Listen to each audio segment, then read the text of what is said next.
Hello बच्चों, आप सब कैसे हैं। आज आपका स्वागत है कुसुमलता स्टडी चैनल पर। आज हम आपके सामने वीडियो लेके आए हैं राग के विभिन्न रूप। वैसे तो आप सभी जानते हैं कि राग को जो है हम एक मात्रा के रूप में भी लिखते हैं। एक ऐसा अकेला व्यंजन है जो राग को मात्रा के रूप में भी लिखा जा सकता है। वैसे एक बच्चों में तो डाउट होता ही है, लेकिन कई पेरेंट्स को भी ये डाउट होता है कि कहाँ पे आधा रा लगेगा, कहाँ पे रा टंगेगा, कहाँ पे पदेन होगा, कहाँ पे रेफ होगा। इस तरीके से प्रॉब्लम आती हैं। तो आज से आपकी ये प्रॉब्लम दूर हो जाएगी। देखिए बच्चों, आज ये क्या है, राग के विभिन्न रूप। राग को हम 4 रूप में लिखते हैं। ठीक है, कौन कौन से रूप हैं? एक तो है स्वर रहित रूप होता है विथ आउट वॉवेल। दूसरा क्या है? स्वर सहित रूप विथ वॉवेल। ठीक है। रेफ, रेफ क्या होता है? स्वर रहित जो रूप होते हैं उन्हें हम रेफ के रूप में लिखते हैं। कैसे? ये सी उल्टा, कैसे? सी ऊपर, सिरो रेखा के ऊपर रेफ लगा होता है। और दूसरा क्या है? स्वर सहित जो रूप होते हैं विथ वॉवेल, यानी कि एक राकार या समान रूप में लिखा जाता है, जैसे कि हम लोग पढ़ते आ रहे हैं राग को। इसको पढ़ने में और लिखने में कोई भी प्रॉब्लम नहीं होती है। दिक्कत कहाँ पे आती है? पदेन रूप में आती है। पदेन रूप जो होते हैं हम 2 रूपों में लिखते हैं। एक तो हम क्या होता है, तिरछा लाइन की तरीके से हम पदेन रूप लिखते हैं। दूसरा क्या है, हम भी उल्टा उल्टा करके करते हैं। ठीक है। इस तरीके से हमारा क्या हो गया, राग को 4 रूप में बांटा गया। देखिए, एक तो रेफ के रूप में है, दूसरा क्या है, सामान्य रूप में है, तीसरा क्या है, एक तिरछी रेखा के रूप में है, और चौथा क्या है, उल्टा वी है। अब आके देखिए, जो सबसे पहला क्या है, रा का समान रूप, जैसे हम लोग पढ़ते आते हैं राम, रहीम, रात, रेत। इसमें तो कोई ना पेरेंट्स को ना बच्चों को डाउट होता है। दूसरा क्या है, रेफ। रेफ को बच्चों आराम से आप देखिए कैसे समझना है। जैसे हम लोग क्या करते हैं, धर्म ये पढ़ते हैं, तो ठीक है, इसमें आधा क्या है, रा लगा हुआ है, आधा क्या है, रा है। जैसे मारम, वर्षा, इसमें ये क्या है, वर्षा नो। धर्म, धर्म में क्या है, रा आधा है। देखिए क्या है, हम जब ये आधा है हम इस तरीके से लिखेंगे, लेकिन क्या हम इस तरीके से लिखते हैं? नहीं। तो हम क्या करते हैं, इसका रूप क्या बनता जाके है, ध, और इसके बाद क्या निकला, रा। तो रा क्या करेंगे, हम माँ से पहले वॉवेल में बोलेंगे। क्या है स्वर इसका, र, ध, र। देखिए निकल रहा है माँ से पहले, तो माँ से पहले रा हम इस तरीके से लगा देते हैं, माँ, माँ के। ठीक है, इस तरीके से हम लिखते हैं। और फिर देखिए मारम, मारम में क्या, आधा रा आ रहा है। तो आधा जब रा आ रहा है तो हम किस रूप में लिखेंगे इसको, रेफ के रूप में लिखेंगे, यानी कि सी के रूप में ऊपर लिखेंगे। जैसे क्या होता है कि आधा रा जो होता है, हम आगे वाले से मदद मांगी। जैसे माँ से हम, अगर ये स्वर जो है आधा रा जो है, हम अगर माँ के पास जाता है तो क्या है, इसको सहारा देता है। सहारा कैसे दिया जाता है, या सिर के ऊपर दिया जाता है, पैर से दिया जाता है, पैर के घुटनों के नीचे। तो क्या ये इसके ऊपर रा देखिए, मतलब टंग गया है, ये इसने अपने सिर पे सहारा दे दिया है गाने। तो इस तरीके से ये मार्ग बन गया। लेकिन बच्चों ध्यान रहे, कभी भी क्या होता है कि जब हम क्या ये जैसे जब उच्चारण करते हैं तो क्या, कैसे, माँ, मार्ग। देखिए रा पहले आएगा, गा से पहले क्या आएगा, रा आएगा। जैसे वर्षा, बर्तन, मूर्ख, पर्वत, इस तरीके से आदि शब्द। ठीक है। उसके बाद हमारा क्या आता है, दूसरा आता है पदेन। उसके बाद क्या आता है, पदेन। बच्चों समझने वाला जो होता है सबसे ज़्यादा यही होता है, कन्फ्यूजन की स्थिति यहीं पे ही बनती है। पदेन को हम दो तरीके से करते हैं, एक तो तिरछा होता है और एक इस तरीके से भी उल्टा होता है। तो एक एक करके हम इसको समझते हैं।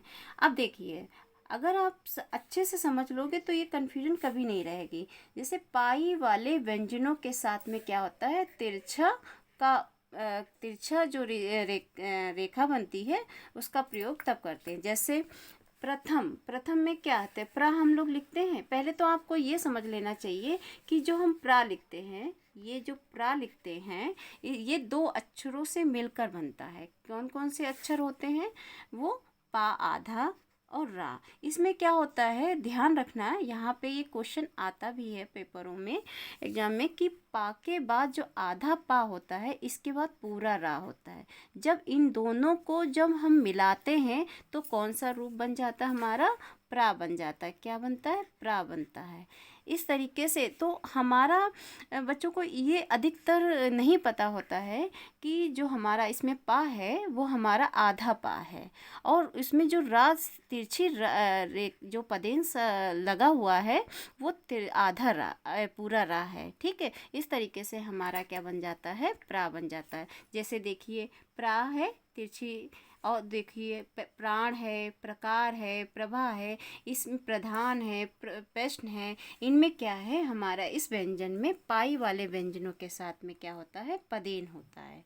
ठीक है, जैसे ग्रह हो गया, क्रम हो गया, भ्रम हो गया। देखिए उसका उच्चारण करिए, देखिए रा निकल रहा है, क्या है, थोड़ी देर के लिए रा निकला है उच्चारण में। जैसे ग्रह, क्रम, भ्रम, देखिए थोड़ी देर के लिए निकल रहा है, तो हम क्या करते हैं, उसको पूरा तो लिखते नहीं हैं, तो इस तरीके से हम यहाँ पे तिरछा लगा देते हैं। जैसे क्रोध हो गया, क्रिया हो गई, तो ये क्या है, पाई वाले व्यंजनों के साथ, ठीक है, का प्रयोग करते हैं पदे में। दूसरा क्या है, गोलाकार व्यंजनों के साथ क्या होता है, बी उल्टा का प्रयोग होता है। गोलाकार क्या होता है, जैसे टा हो गया, ठा हो गया, डा हो गया और ढा हो गया। इनमें क्या होता है, हम वी लगाते हैं, यानी उल्टा वाला।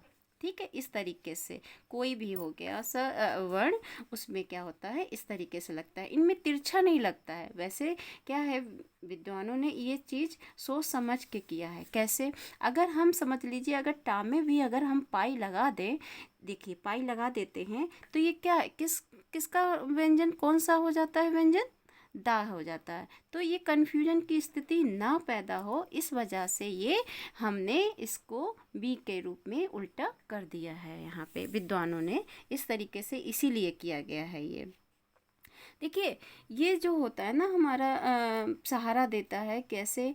एक तो देखो ये लोग ये वर्ण क्या होते हैं, व्यंजन क्या होते हैं, नीचे दे रहे हैं सहारा, और ये क्या कर रहा है, यहाँ पे बीच में दे रहा है। ये देखिए इस तरीके से देता है।